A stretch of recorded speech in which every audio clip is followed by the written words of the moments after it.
आमा। नमस्कार है सबैजनालाई।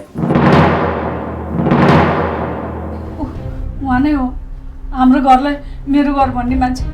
तपाईसित के प्रमाण छ यो हाम्रो घरलाई आफ्नो भन्न सक्नुभयो? तिमीलाई प्रमाण के चाहियो? पूर्जा नै मेरो नाममा छ।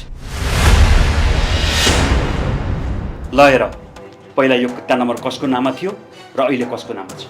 तपाईहरुले हामी माथि जाल झेल गर्दै हुनुहुन्छ। खोलिदिनुस् यो पेपर। दिनुस् यस्तो जम्मा पेपर च्यात्याम फालिदिन्छु।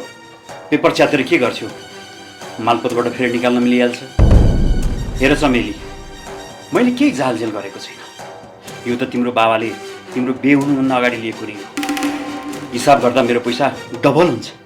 मेरो पनि कसैको बास उदार्ने रहेन, बुझ्यौ नि? हुन्छ, यो जग्गा कसको नाममा छ म मालपोत गएर बुझ्छु।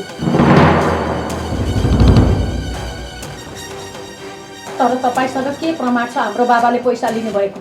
किन प्रमाण हुँदैन चमेली? तिमी के कुरा गर्छौ? प्रमाण नभइकन कसैले काम गरेको हुन्छ? ल हेर, ब्याङ्क स्टेटमेन्टबाट मैले चेक मार्फत 50 लाख रुपियाँ दिएको छु र 50 लाख रुपियाँ क्यास दिएको छु।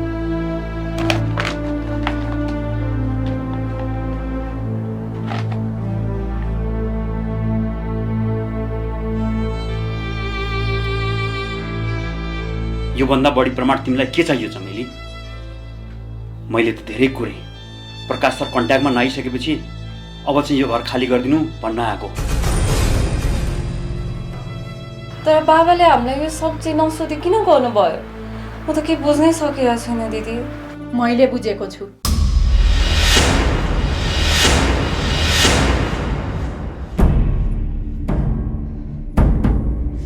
हो आमा, मैले बुझेको छु। बाबाको देखाउने दारा र चपाउने दारा बेग्लै छ।